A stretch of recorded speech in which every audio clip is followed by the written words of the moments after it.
Hey guys, welcome back to Creative Flame Podcast Network. We're doing the RPG a Day 2017. What's the seventh question? Seventh is, what was your most impactful RPG session? Okay, I deep. can totally answer that one. That's deep. I'm thinking the one I threw the brass dice at the guy. Oh, now we have to hear that story. No, it's like, not a real what? story. Oh. But I do have one where Dan threw brass dice at iWalk. Imaginary Worlds of Gaming. So many bad games that. Do we want to do it or? What's your story, Claire? Oh, Do you want? Because I can. Okay. I mean, hey guys, welcome back to RPG a Day 2017. The Princes of the Apocalypse D&D group is getting lucky and doing a couple of them in advance for you guys. So, it is August the 7th. What was your most impactful RPG session? Hi, this is Kelly, and I would have to say the most impactful one was Scion. It was we were summing up one of the our last Ragnarok and Roll session, and my character Trixie, who is the Scion of Loki, has throughout this Ragnarok and Roll been placed in such ways to try and stop Ragnarok. That's what the whole thing. But she always seems to kind of screw up, and it never actually completes the mission correctly. But we all live and stuff. But in the last one, she was tasked, and she didn't understand what her task was, and so she was betrayed by somebody she had gotten kind of close to. Mm-hmm. Okay, yeah. She was hooking up with the dwarf, in Ragnarok and Roll, I mean, and it was a business arrangement. She was going to be getting, She was being paid for it. Hey, Trixie, you, I'll do me. The Norse That's gods easy. do that. She was, she's a tad mercenary, and, it's all about, but she was having a really good time with him. They were, every night going out and having fun and having a good time. And turns out he betrayed me. And when she put on the gift that he made her, it then turned into a prison. And so she had to give up the Heart of Winter that she'd won in the auction. Although, to be fair, she did make it so that the doors couldn't bid on it. She turned off their Wi-Fi. I kept turning off their Wi-Fi. They were using a Sheldon box because they can't go out in the day. And so she had to give it up. So here, she's thinking that she's going to fail yet again now, because the only way she could get out was to give the dwarf what he wanted. And so she did. And it, turns out, I mean, it was on one hand it was a good thing, but a whole city died. Not her fault, but my character believes that basically Ragnarok is starting because of her, because she failed, and that he betrayed her, and her father used her as a pawn, and it broke her. My character has been broken. Yeah. Her She heart. cried. I was literally crying in this, it hurt. I mean, it was devastated, this character. She was broken, and she's still broken. And we blame Jim. No, I blame Yes! I blame Loki. I blame Loki. She blames her dad. But my character it was so impactful, the whole session, that it You were has now practically in changed this tears. character. I was was in tears, role playing this character. Well, you know how intense we get attached to our characters. Mm-hmm. Need I remind you of the time that in the same Ragnarok and Roll game, Scion, that I told you I had a NPC husband and children. That game. And yeah. Oh, just the one time I why did I roll twins? She rolled badly. They spent a day in real life planning the characters' weddings. Yes, it was great. Oh, I'll have to tell you all about the wedding. It was But wonderful. anyways. I showed him that cool church. And Okay. And I told you he was, you stay away from him. I told the GM, don't, Her kids and husband were off limits. So No we kids, were on no our husbands. honeymoon, and you go and have my husband killed, On like a- blown apart in front of me, on a and Viking on river me. cruise. And I went ballistic, and I killed the 7 dwarfs. Literally. Okay, no, 2 of them lived, right? I was so No, the 2 you met later lived. The Yeah. ones that were in the surveillance van, you killed them all. I honest to God killed the 7, 7 dwarfs and stuff. Oh. In Yeah. her We're defense, bashful. the dwarf was killing a doppelganger that was I going to kill her when he didn't got her know that. privacy. But She didn't know that. But I didn't know that, and I was like, no, I told you no, you can't touch it. So yeah, she And- was like a wreck. and for I our was like, podcast hey. listeners, I deleted 7 minutes of you screaming I her couldn't. call. No. Literally, Can I kill it? As soon as I described the head exploding and You you see a cannot guy kill him. smoking shotgun sitting out a dark van's window, she just lost. I told you, her you're shit. not allowed to kill him. That's just it. Why would you give me Okay. those type of things? Why would you You're not empower allowed a to GM kill like him. that?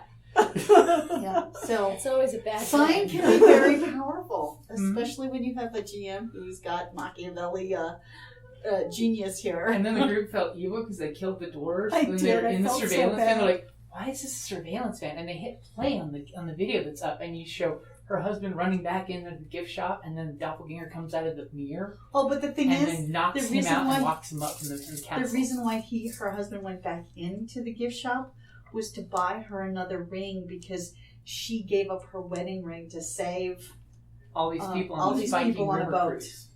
Because they one of the needed Rhine gold. maidens, Yep. basically, her sister got hurt, and she was going to kill all the humans on the ship. Unless she got gold that was, but because it had to be specifically because it meant so much to her. Yeah.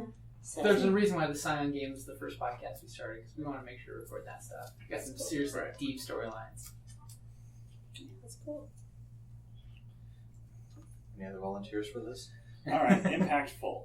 Let's go with impactful on my real life. So I was playing I don't even remember what the system was at this point.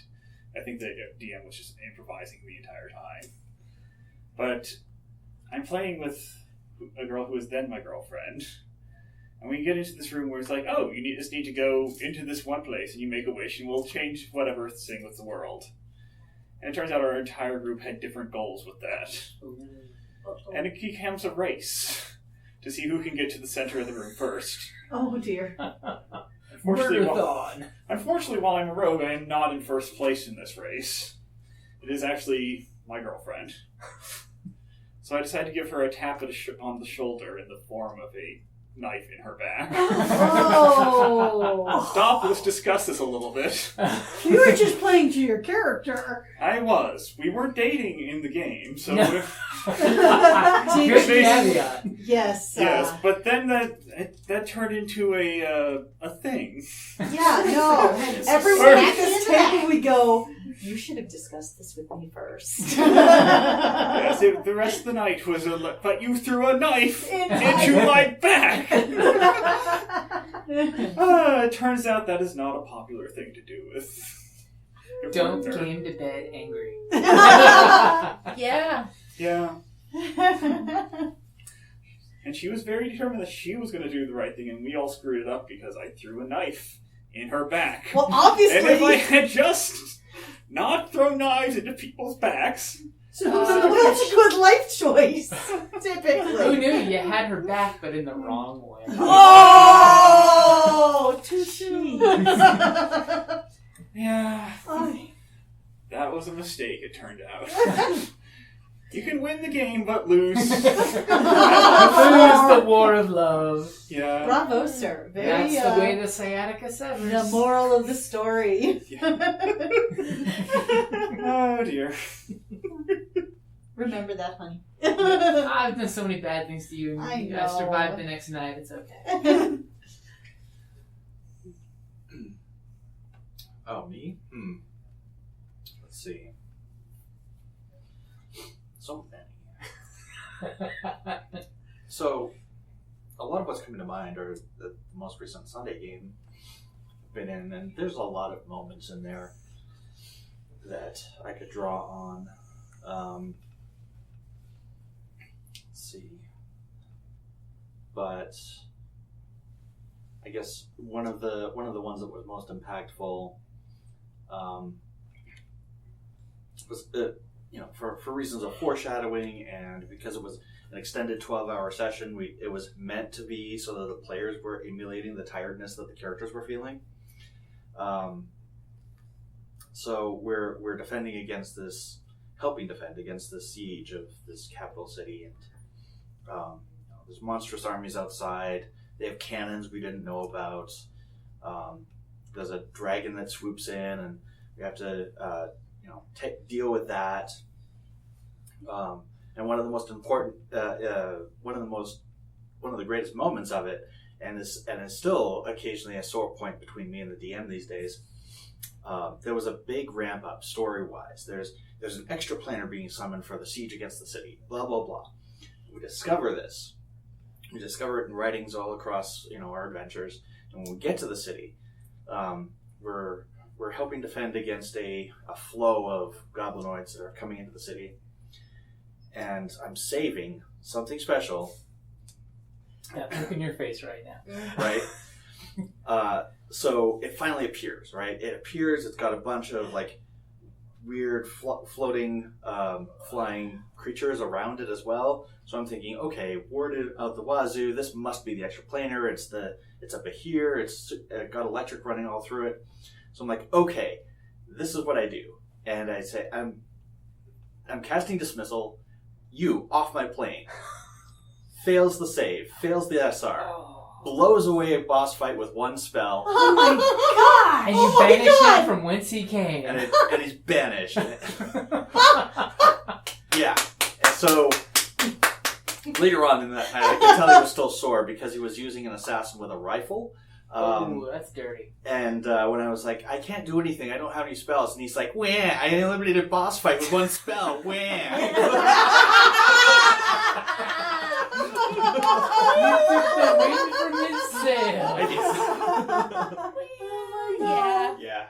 That's friggin' awesome, though.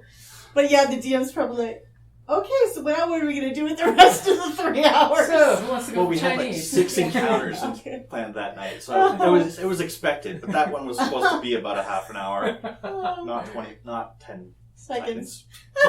Well, in all fairness, you did see the writing on the wall, so to speak. That there was a big summoning going to happen. So Exactly. in character, your character had a perfect reason to keep the sucker dismissal. punch. Yeah, exactly.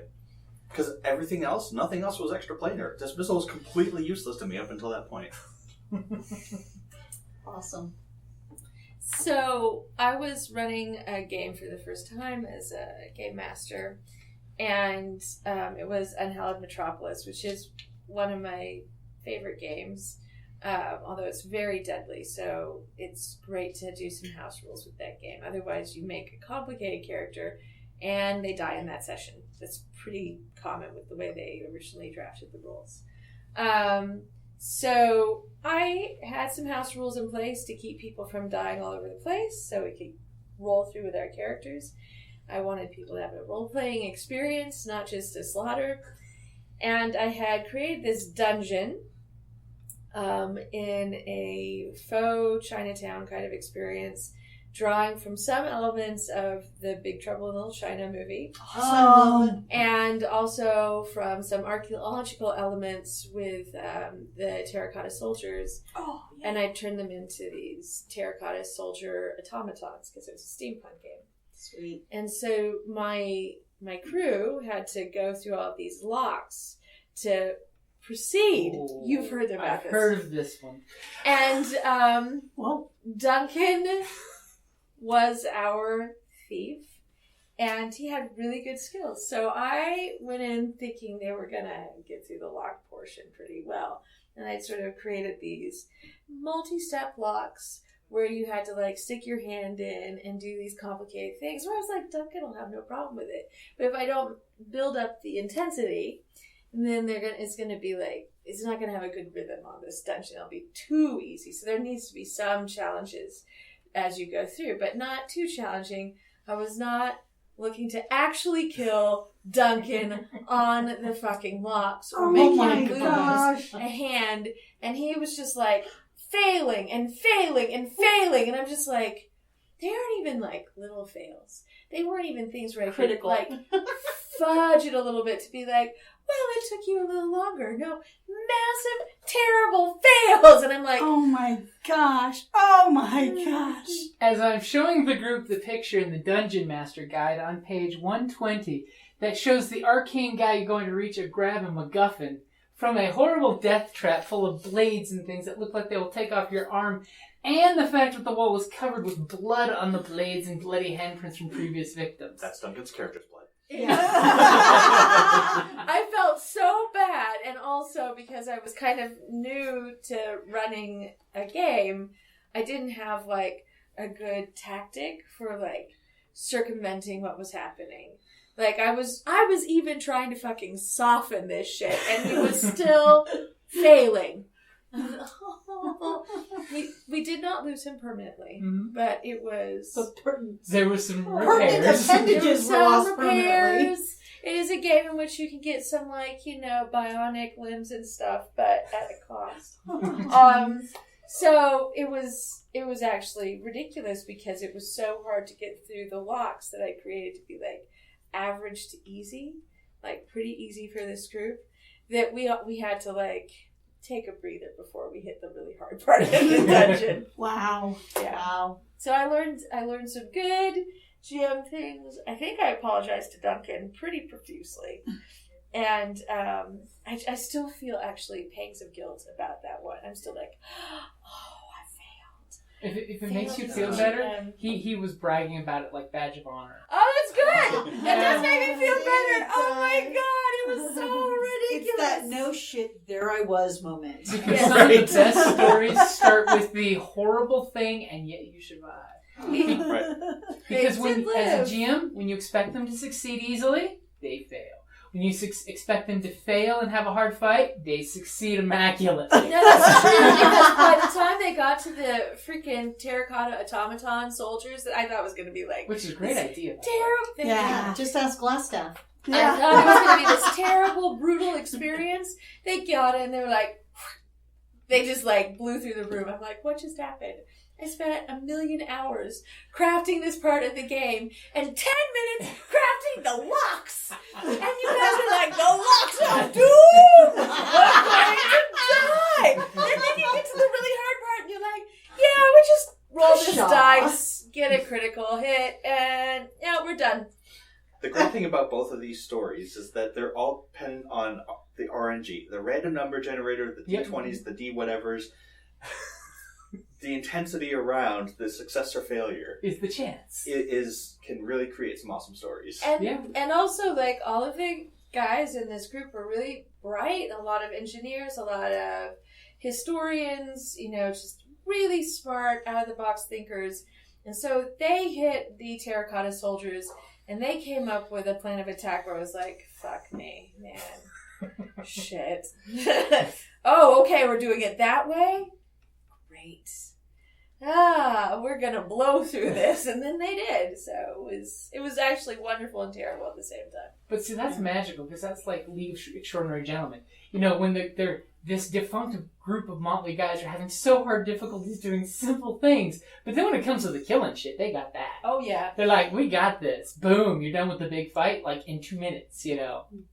That's awesome. Yeah, I really loved my terracotta soldier automatons, and I would bring them back. That's a really great idea, though. But I would probably change shit up. Get them crossbows. I'm like, 40 terracotta warriors with crossbows. There would not be any way to like avoid them in the way that the gentlemen were able to like be workable. You give them the one round for them to wind up.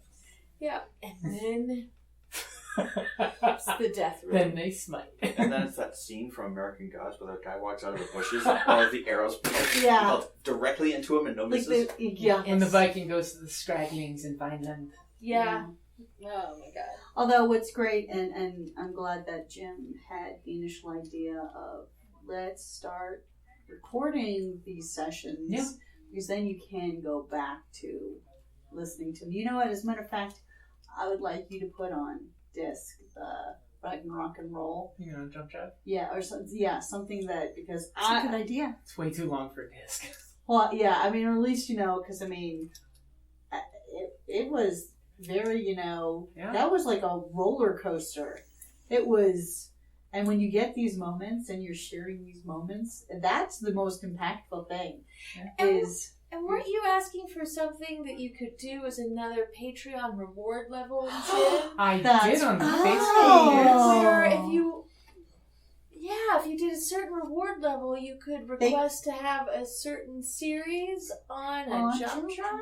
That's true. For the Kickstarter that we're going to be putting out shortly. Yeah, so it's all in one, all the extra little commercials taken out, Cut off the front and the end. Although, That's a great idea. Go back, good and now that I idea. have more skills in editing, actually re-edit some of the earlier stuff that was just Mhm. and take the recording and put it on. Yeah. That's a good idea. That is a good idea. That is a very good idea. It will be done. I want one. Because No, see, then what we do is we get some jump drives, and we have somebody take Sculpey and make some kind of, Scion Sculpey thing to put the jump drive into. I can work on that. So, remember the Game of Thrones Yeah. Stark Wolf? There you go. There you go. I'll give you some homework. It's like I'm trying to think of. Because What I can the use, Scion, because we can actually leak that now that there's another Scion How group do that can go up bake there. it? You can't bake it. Well, you bake it, then you put it in. Yeah, that's not that easy. I scrolled through those. You She's could take a plastic egg Or something. that's Yeah. big enough for the Something jump that- drive and put that inside to make the hollow, and then Or just The a hollow styrofoam, because the styrofoam will melt, Mm-hmm. but then it will help keep the shape of the when you bake Or it. we Okay, I make a can do wood that. plug in the exact same dimensions. That's true. There we go. Wood can be baked, and you can Well, reuse but then you can't get it out. But it. as Would easily. it? What if you But styrofoam Vaselined it? what if you used a Yeah, needle something. case? We're making things really Okay, yeah, complicated. well, Yeah, That's nice. So, Just guys, keep we've straight straight- I hope we have impacted you with our impactful episodes, which, my God, guys, you all had some really fucking good ones. I still remember the wedding episode. Oh, the wedding. I could tell you. I think all we all about have it. the multiple ones. Yeah. but- I mean, mine was so impacting that I actually wrote additional stories of a follow-up because it had to be purged. Yeah, for Trixie. Yeah. So I have to go with one of the most impactful ones for me, because I just realized I didn't say anything yet. That this would have been years ago, back when Imaginary Worlds of Gaming and Things for Thinkers was here in Tucson.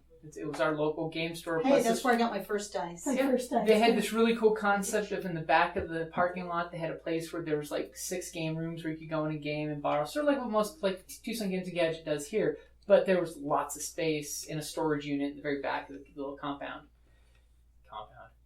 Well, we used to go in there, we'd check out the game store, we'd go game. Well, we had a GM, I won't say his name, but his name was awesome.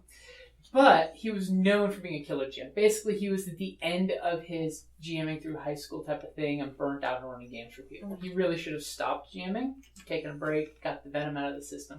But he was known for killing multiple players each game session. Oh my god. So we had this really amazeballs concept of we were playing plating books. So it's Heroes Unlimited and Rifts mixed together.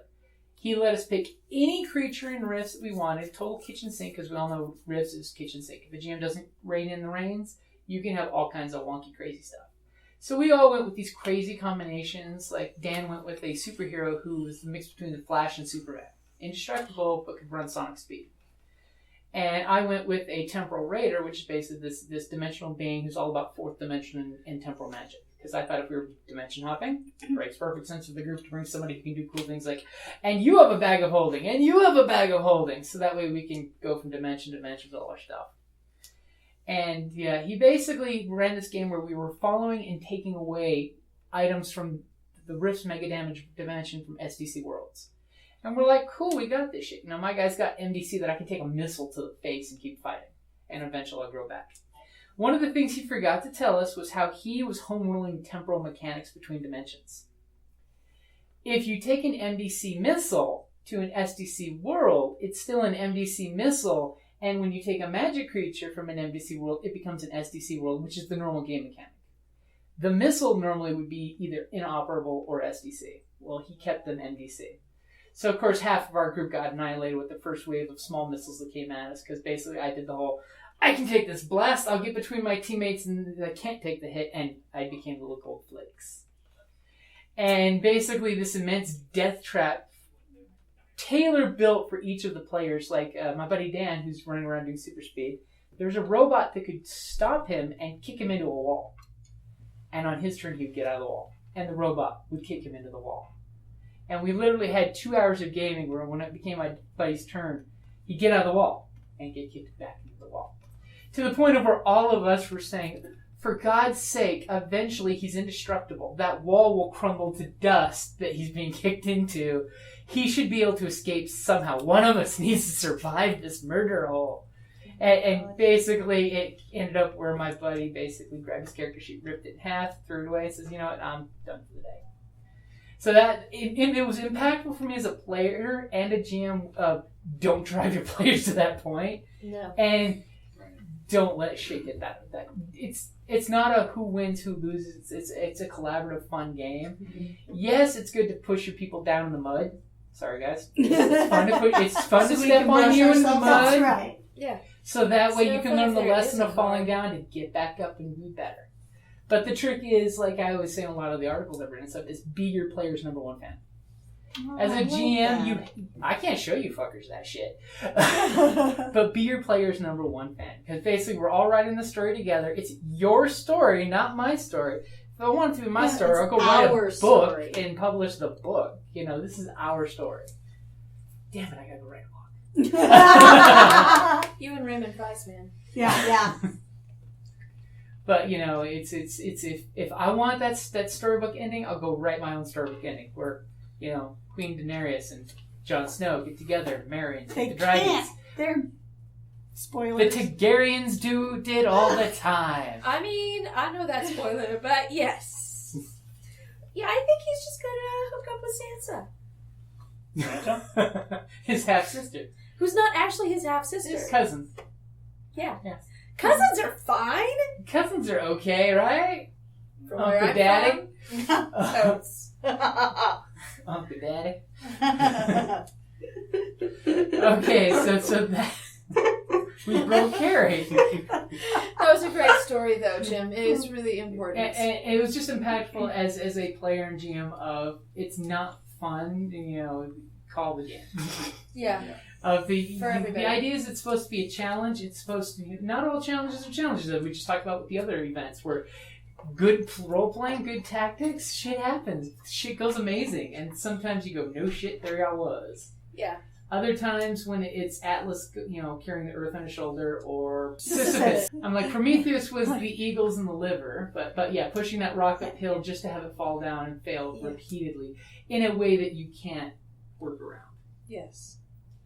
So it's just one of those, that's not just to make sure your games are fun, damn it. Yeah. Fuck that. Don't GM like George R. R. Martin. Oh. George R. R. Martin doesn't GM like George R. R. Martin. Especially after talking to him at TestCon. He sounds nothing like I thought he would be for No, being a he's killer really- GM. After the sweet first guy. few sessions, and especially after the wedding, it would have to be, okay, guys, we know we're going to die. Well, let's make this scene something.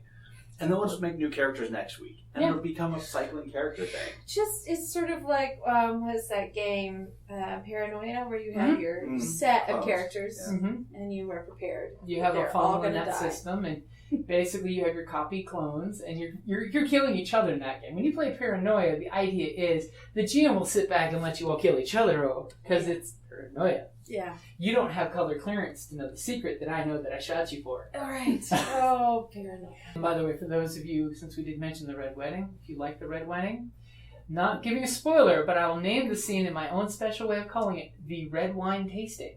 I haven't gotten there. No, you haven't gotten it yet. I've only watched like 5 episodes of Game of Thrones, enough so I could make jokes about it in my like improv show that I did last year in front of George R. R. Martin. Like, felt like I should be able to make Game of Thrones jokes just for him and have him sign my ass. That was priceless. Seriously? magic. Yes.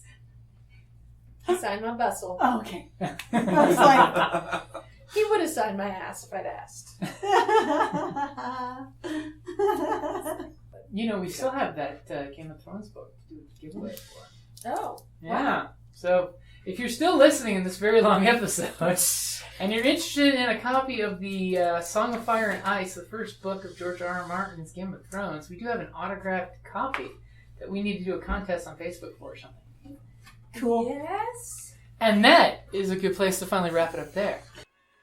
Hi, this is Kelly, aka Trixie from Ragnarok and Roll, a Scion to Ragnarok story, and Tilda Wimblewick from D&D Journey of the 5th Edition. First off, I would just like to say thank you to everyone for listening to our varied adventures, as well as for rating us on iTunes and rpgpodcast.com. If you haven't rated us yet, we would greatly appreciate it if you could. And if you're looking for more ways to support our efforts, we are now on Patreon, a great site where you can help us continue making more podcasts, as well as some special surprises for our patrons. If you can, please look us up at www.patreon.com/cppn. Every little bit helps. And again, thank you for listening.